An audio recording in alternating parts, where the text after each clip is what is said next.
بسم اللہ الرحمن الرحیم۔ نانی جی کے کارآمد اور آزمودہ نسخے۔ اگر مرغی شوربے والی پکانی ہو تو اسے پکانے سے 10-15 منٹ پہلے لیموں کا رس اور سرکہ لگا کر رکھ دیں، پھر گھی میں تل کر مسالہ ڈال کر پکائیں۔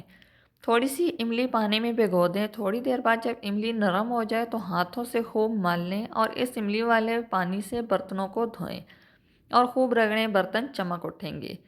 کثرت استعمال کے بعد پلاسٹک کے برتنوں اور بوتلوں پر کچھ داغ پڑ جاتے ہیں اور چکنائی جم جاتی ہے۔ اس کے لیے ایک بڑے سے ٹب میں برتنوں کے حساب سے 2 بڑے چمچ کپڑے دھونے والا سوڈا ڈال کر برتن اس گرم پانی میں بھگو دیں۔ نتائج حیران کن ہوں گے۔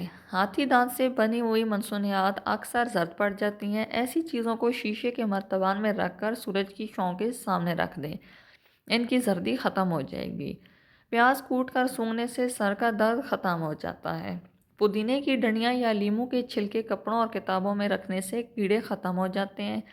موسم گرما میں تکیے میں اگر تھوڑا سا کارنفور ملا دیا جائے تو اس سے تکیہ ٹھنڈا بھی ہو جائے گا اور کھٹمل بھی نہیں پڑیں گے۔ بارش کے موسم میں گھر میں لوبان کی دھنی ضرور دیں، اس سے سیلن ختم ہو جائے گی۔ بیڈ شیٹ کو کلف لگا کر بچھانے سے سلوٹیں نہیں پڑتی اور زیادہ دن صاف رہتی ہے۔ اگر کپڑوں پر چکناہٹ لگ جائے تو اس پر خوب پاؤڈر چھڑک کر استری کر لیں اور پھر واشنگ پاؤڈر سے دھو لیں۔ بعض دفعہ مہندی ہلکی رہتی ہے۔ جب مہندی سوکھ کر جھڑ جائے تو اس پر پان میں استعمال ہونے والا چونا لگا لیا جائے۔ اگر ویڈیو اچھی لگے تو اس کو لائک کریں۔ اگر ابھی تک آپ نے ہمارا چینل سبسکرائب نہیں کیا تو اس کو سبسکرائب کریں تاکہ آنے والی ہر ویڈیو جلد از جلد آپ تک پہنچ جائے۔